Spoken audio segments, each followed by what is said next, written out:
할렐루야. 한 사람씩 내 집을 아니오는 없고.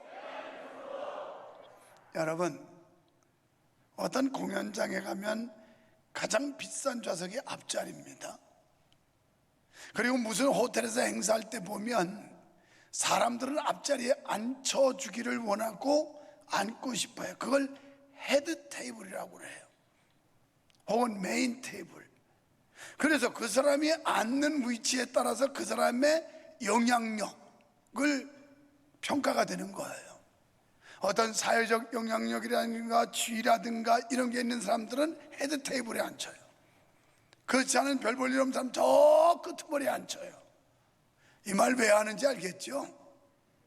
여러분, 사람은 앉는 자리가 중요한데 이 앞자리에 앉은 사람들, 이 사람들이 VVIP예요. 이 정도 해놓으면 다음 주부터는 정신을 바짝 차리고 앞자리부터 앉아야 되겠다, 볼성사납게 뒤에 앉으면 안 되겠다, 이 정도를 깨닫고 행동하는 사람은 가망성 있는 사람. 목사님 아무리 씹으려도 난 안 해요, 나는 나가기 싫으면 안 한다니까요. 이건 가능성이 없는 인간. 요즘에는 이제 알아차려야죠. 저는 오늘 제목을 드렸습니다. 당신의 시간은. 지금 여러분의 시간은 몇 시입니까? 여러분의 믿음의 현주소는 어디입니까? 신앙의 시계바늘은 어디를 가르치고 있습니까? 오늘 포도원의 비유는 천국의 비유를 교훈하고 있는 겁니다. 포도원 농장에 일꾼들을 선발합니다. 그런데 일꾼들은 아침 일찍 온 일꾼도 있고 정오에 온 일꾼도 있고 오후에 혹은 이제 일을 마무리하기 직전에 온 사람도 있어요. 그런데 여기서 중요한 건 하나님께서는 아침에 온 사람이나 저녁 때 온 사람의 모든 사람을 똑같이 취급했다는 거예요. 이 말은 우리가 구원받는 거, 하나님의 은혜와 하나님의 자녀 되는 건 먼저 믿은 사람이든 나중 믿은 사람이든 모든 사람들을 동등하게 여기신다는 겁니다. 똑같이 하나님이 귀하게 여기신다는 겁니다. 그런데 19장 30절과 오늘 20장 16절에 보면 똑같은 구절의 말씀이 기록되어 있어요. 이는 먼저 된 자가 나중되고 나중된 자가 먼저 될 자가 있느니라. 여러분, 먼저 된 자가 당연히 먼저 돼야 정상 아닐까요? 그런데 먼저 된 사람이 나중된 사람한테 밀렸다, 이건 수치예요. 창피한 겁니다. 예수를 일찍이 믿은 사람이 나중 믿은 사람보다 못하다, 이건 부끄러운 일이에요. 그런데 예수님께서는 희한하게 19장 30절에도 먼저 된 자가 나중된 자, 나중된 자가 먼저 된 자보다 앞설 수 있다는 이런 말씀을 해요. 또 먼저 된 자가 나중된 사람보다 처질 수 있다는 거예요. 이걸 연속적으로 19장과 20장에서 강조하고 있습니다. 여러분이 직장생활함에 있어서도 직장에서 여러분이 앞선 자라면 계속 앞서가야 되는 거지 처지는 거 좋아할 사람 누가 있겠습니까? 그런데 사회에서도 경쟁 속에 밀리면 처지게 돼 있어요. 오늘 우리가 영적 삶 속에서도 내가 하나님의 아들로 딸로 부름을 받았다면 먼저 부름 받는 사람은 앞서는 사람이 돼야 정상인데 그렇지 못한 경우가 있다는 거예요. 바울과 바나바가 먼저 된 사람이었습니다. 왜냐하면 바나바가 바울을 인도했기 때문이에요. 그런데 사도행전에 가면 바나바의 이름이 먼저 나오는 게 아니라 바울의 이름이 먼저 나와요. 순위가 바뀌었어요. 순서가 바뀌었다는 겁니다. 베드로 유명한 사도입니다. 예수님의 제자고요. 아주 열정적인 제자였죠. 그리고 바울과 베드로를 비교한다면 한참 선배입니다.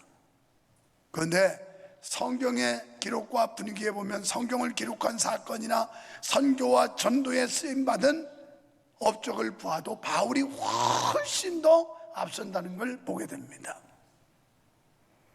여기에 대해서 우리가 무슨 말을 할 수 있겠습니까? 이것은 하나님의 뜻과 섭리예요. 하나님께서는 그분이 하시는 일은 완전하기 때문에 우리가 하나님 앞에 항변할 수가 없다라는 거예요. 우리는 다만 하나님께서 하시는 일에 찬양과 감사를 드릴 것뿐입니다. 이에 대하여 예수님께서는 포도원 일꾼과 품삯의 비유를 통해서 말씀하고 있습니다. 팔레스타인에서는 9월이 되면 포도를 수확하는 기간인데 이때는 많은 일손이 필요하다고 그래요. 왜냐하면 그 반짝하는 기간이 지나면 우기가 오기 때문에 우기가 오기 전에 포도 수확을 해야 되는 거예요. 마치 우리나라가 모내기철이 되면 일손이 부족해서 난리인 것처럼, 또 가을에 수확 기절이 되면 일꾼이 모자라서 난리인 것처럼 말이에요.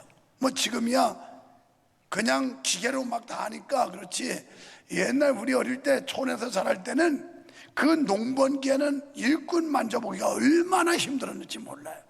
이렇게 일꾼이 절대적으로 필요했던, 바로 팔레스타인에서는 이런 상황들이 아주 빈번하게 일어나는 일입니다. 자, 포도원의 일꾼과 품삯의 비유는 천국을 설명하는 비유입니다. 본문에서 일꾼들은 4번에 걸쳐서 일을 하러 와요. 우리가 본문에서 특별히 알 수 있는 것은 하나님의 구원의 은혜는 누구에게나 동일하다는 사실이에요. 이 말은 하나님의 교회 안에는 누구든지 동일한 존재로 동일한 취급을 받아야 된다는 겁니다.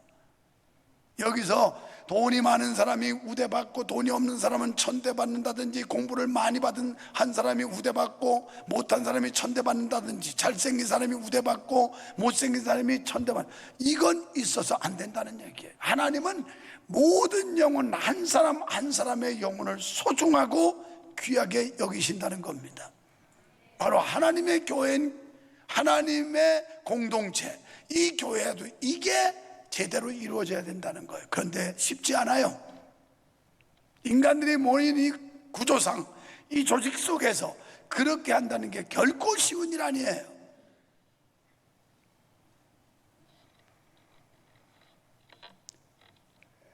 여기 4번에 걸쳐서 부름받은 일꾼들이 받는 품삯은 정해져 있습니다.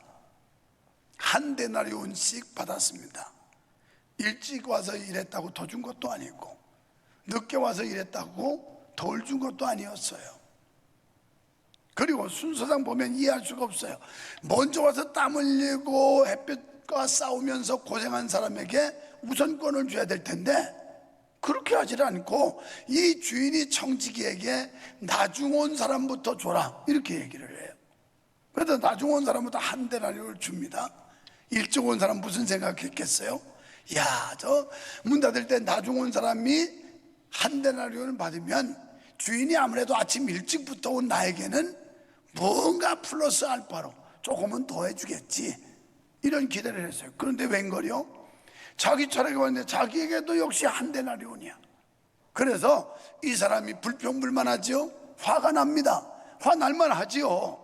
일찍 와가지고 고생했는데 나중에 농장을 문 닫을 일을 끝낼 그때 온 사람이나 똑같은 보상을 주니 얼마나 열받을 일이에요.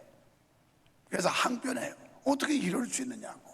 아니, 나는 이런 시간부터 와서 온갖 고생 다 했는데 어떻게 저 일 끝날 때쯤 온 사람하고 똑같이 취급을 하느냐 그랬더니, 야, 내 거 가지고 내가 하는데 네가 무슨 말이 많으냐, 이거예요. 이 말은 이 구원이라고 하는 거, 하나님의 은혜라는 건 하나님의 절대 주권이라는 거예요. 이건 하나님이 임의로 하시는 일이지 사람의 의견에 따라서 좌우되는 게 아니라는 겁니다. 그래서 이 비유에 보면 아침 6시부터 일한 사람이나 9시, 12시, 3시에 나와서 일한 일꾼이 같은, 심지어 일이 다 끝날 때쯤 온 사람도 똑같습니다. 그런데 왜 주인은 임금을 똑같이 주었을까요? 이것은 일찍 부름받은 사람이나 늦게 부름받은 사람이나 똑같이 귀하게 여기신다는 것을 의미합니다. 그러니까 하나님께서는 어릴 때부터 평생 어머니 뱃속에서부터 믿고 나와서 신앙생활하는 사람이나 뒤늦게 전도받아서 교회 나온 사람이나 똑같이 하나님은 귀히 여기시고 공평하게 대하신다는 거예요. 왜냐하면 때로는 먼저 신앙생활을 한 사람보다 나중에 시작한 사람에 의해 하나님의 뜻이 이루어지기도 하기 때문에 그렇습니다. 제가 이런 얘기했어요. 사람이 늪팔자가 핀다. 이거 참 좋은 거죠. 나이 먹어서 늙어서 여유 있고 뭔가 행복한 생활을 할 수 있다면 좋은 거 아니에요? 제가 요새 그걸 느껴요. 목회 말년에 이제 근래 온 성도들이 얼마나 귀한 성도들이 많은지 목사를 깜찍이 여기고요, 대접할 줄 알고 섬길 줄 알고, 나는 좋아 살겠어요. 좋아 살겠어. 얼마나 행복한지 몰라. 옛날에 오신 분들도 잘했지만 지금 오는 사람들이 더 잘하고 있다니까요. 그래서 목사님 하여튼 건강하게 목회를 안정되게 하게 하려고 그냥 관심 가지고 목사를 배려해주고 이러는 성도들이 근래 온 사람들 중에 많이 있어요. 여러분처럼 여러분 배나 불리려고 하는 사람들이 아니요. 얼마나 목사를 존경하고 사랑하는지 몰라요. 그 사람들한테서 유목사 욕했다가는 뒤통수 맞는다. 국물도 없어요. 국물도 없어.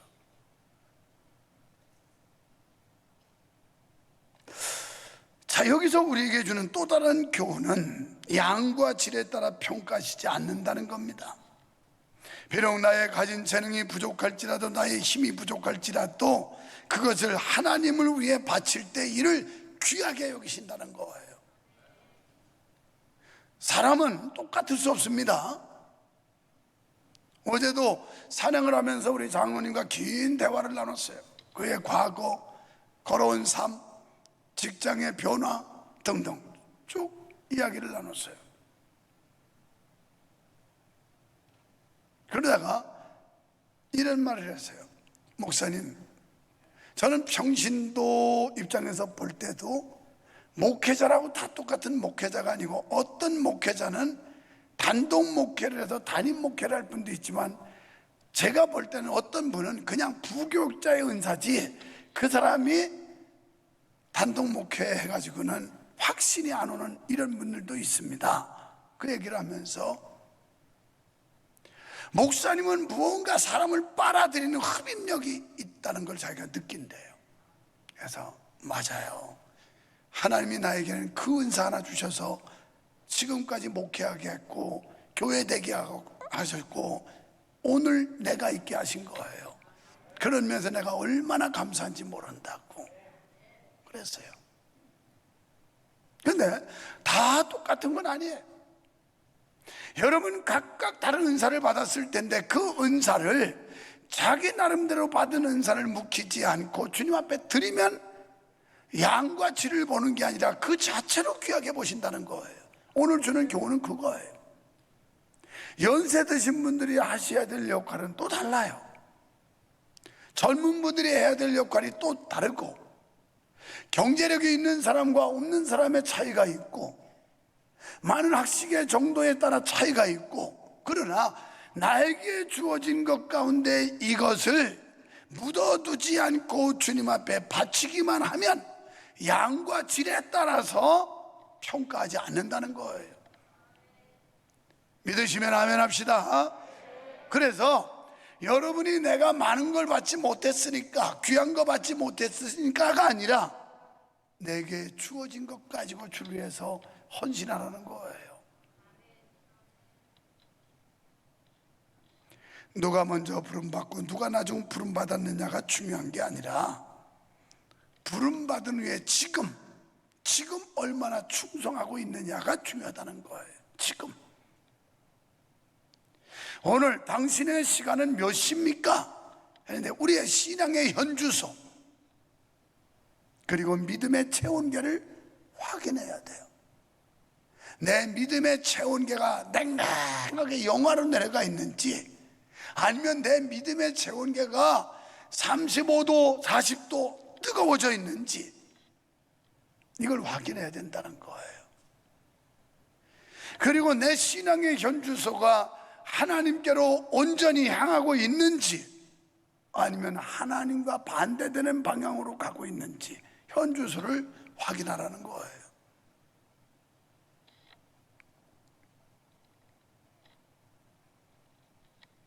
이런 점에서 교회에 일찍 와서 헌신한 사람을 존중은 해줘야 하지만 이들이 기득권을 주장해서는 안 됩니다. 우리 교회는 이런 것 때문에 오래 전에 왔던 사람들이 삐져서 간 사람도 많아요. 기득권 주장 인정 안 해준다고.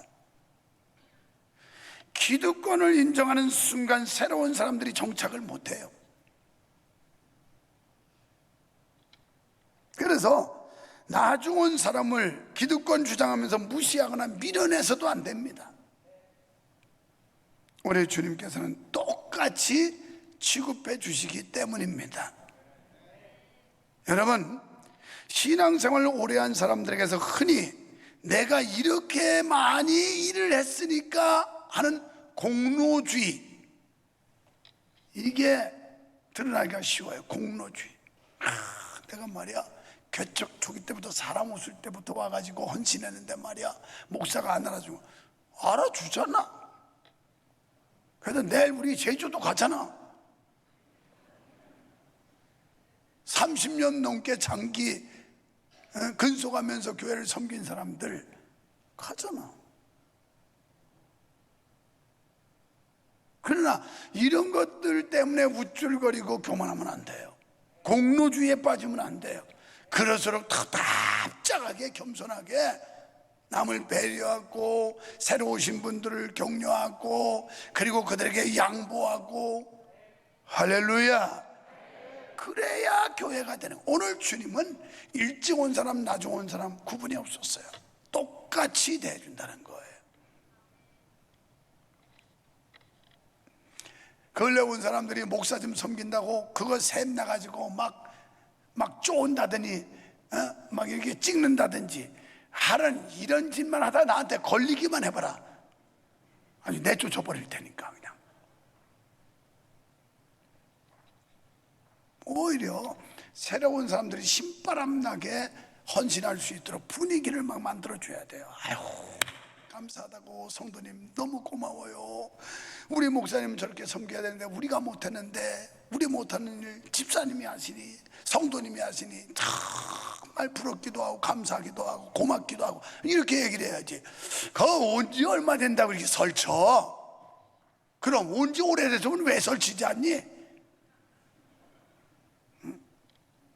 좀 오래됐으면 오래된 값하고 설치면 될 거 아니야. 어떻게 주인 노릇하라는 게 아니고 열심히 섬기라 이 말이에요. 열심히. 믿습니까? 이거 아멘이 영 기분 나쁜 아멘이에요. 믿습니까? 이 정도 악으로 깡이 들어가야 이게 기분 좋은 아멘이지. 아멘, 이건 하기 싫은 아멘 하는 거거든.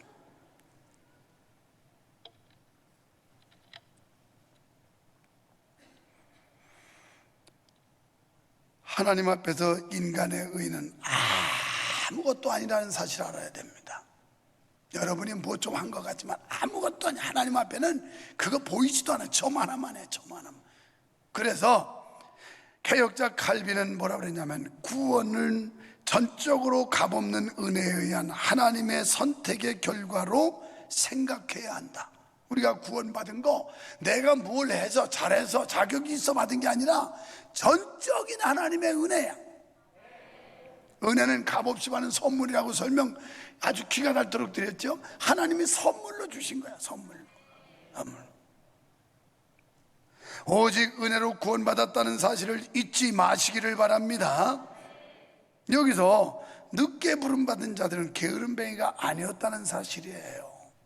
요새로 말하면 인력사무소, 새벽에 일찍 그런 장도 지나가다 보면 사람들이 막 쇠부통을 놔요. 새벽같이 나와요. 그리고 자기가 팔려가기를 기다리고 있는 거예요. 거기는 그냥 봉고차가 와가지고 필요한 일은 한 사람들 그래가지고 나오면 그 사람들 채 가지고 갑니다. 아니면 중국집 아저씨가 오토바이 타고 와서 우리 집에 알바 하루 태워갑니다. 그런데 9시, 10시가 돼도 팔리지 않은 사람들의 발걸음은 무겁게 발걸음을 돌려요. 힘없는 발걸음을 돌려요. 왜? 일용직, 고용직. 이건 이들의 생활이 그날 고용이 되느냐 안 되느냐에 달려있기 때문에 그래요. 지금 포도원의 비유에서 사람들이 일꾼으로 선발되기를 기대하고 있었는데 아직 못 뽑힌 사람들이 있었어요. 이런 사람들 포도원 주인이 가서 그들을 불러들이는 겁니다. 일하라고. 영적으로 놀고 솟는 사람들은 이방인을 말하고 주님을 알지 못하는 자들을 의미합니다. 그들은 고용되기를 기다리듯이 구원받기를 갈망하고 있는 줄로 믿습니다. 주님이 이들을 보이는 대로 고용했다는 것은 그들을 천국으로 인도했다는 사실입니다. 아마 늦게 부름받은 사람들은 품삯에 관계없이 그저 열심히 일했을 거예요. 그렇죠. 오늘 나는 허탕칠 뻔했는데 세상에 나를 선택해 줬다는 것 때문에 너무 황송하고 고마워서 그저 열심히 했을 거예요. 그저. 정말 저와 여러분이 하나님의 구원의 은혜를 크게 깨닫는다면 그저 열심히 할 뿐이에요. 너무 고맙고 감사해서. 할렐루야. 이런 마음들 다 가지시기를 축원합니다. 나를 죄와 사망에서 영원한 지옥의 형벌에서 건져 올려가지고 나를 하나님의 자녀 삼아 주셨다는 게 이게 너무 감사해가지고 그저 열심히 하는 거예요. 그저.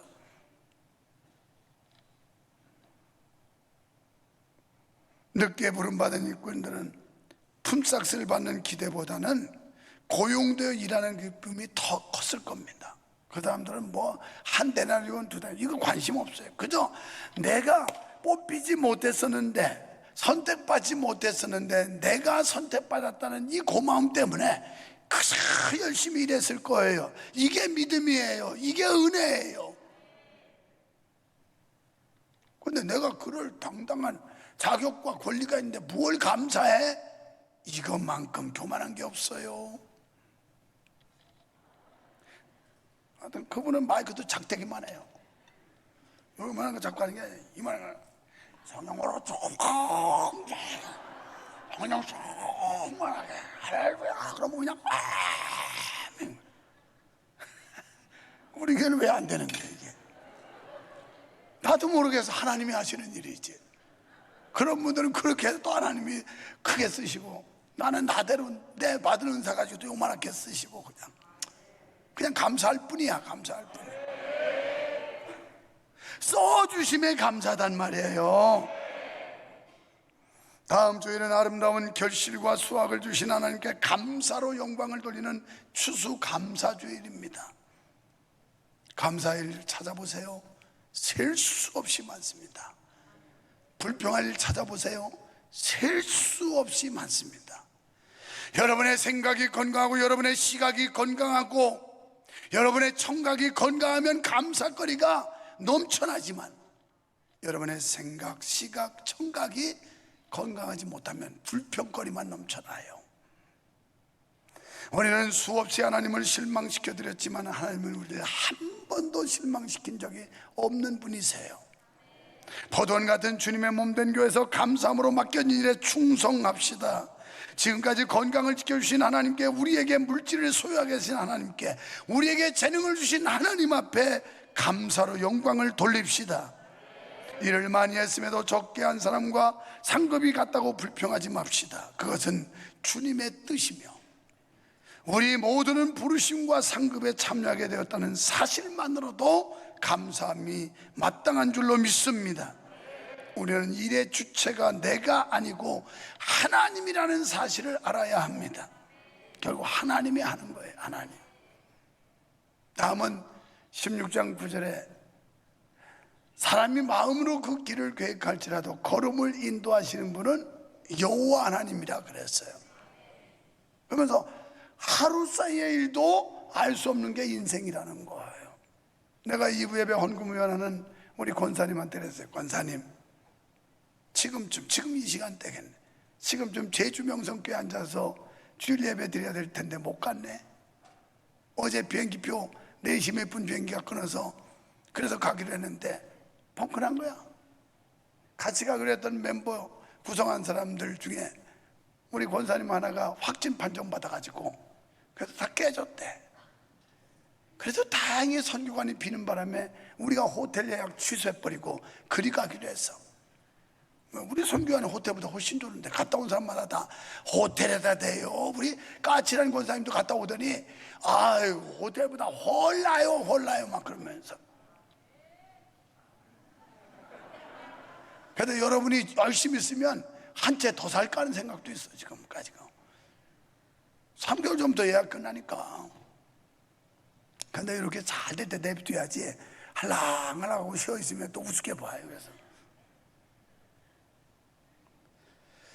우리는 일의 주체자가 내가 아닙니다. 하나님이십니다. 하나님이 원하시면 하는 겁니다. 하나님이 명령하시면 순종하는 겁니다. 하나님이 기뻐하시면 하는 겁니다. 일도 많이 하면 기쁘고 나를 통해 전도받은 자들로부터 영광을 받게 됩니다. 하나님의 일꾼은 그분의 선하시고 기뻐하시는 뜻을 따라 하는 겁니다. 내가 하기 싫어도 하나님이 기뻐하시면 하는 거예요. 여기 조재유 집사님 부부 앉았는데 내가 여기 올라오기 전에 내 아내 보고 그랬어요. 여보, 조재유 집사네 그 어린 애들이 얼마나 기특한지. 그 애들은 예배 시간마다 작년 예배 올 뿐만 아니라 금요 기도회까지 그거 인력으로 못할 텐데 어쩌면 애들이 그렇게 신통한지 모르겠다고. 정말 신통방통 꼬부랑통해요. 기가 차고 매가 차고 순사칼을 차고 학생이 뿔을 차고 거지가 깡통을 차고 아주 기가 차요. 여러분의 자식들 인력으로 되겠어요 그게? 지난 금요일 날도 그 애들이 엄마 아빠가 와서 기도에 참석하고 나가는데 얼마나 보기가 아름다운지. 하나님이 우리 볼 때 그렇게 아름다워야 하나님이 은혜 주시고 복을 주지. 하나님은 우리의 반석이십니다. 우리의 산성이십니다. 신실하신 분입니다. 진실하신 분이십니다. 그 하나님을 찬양합시다.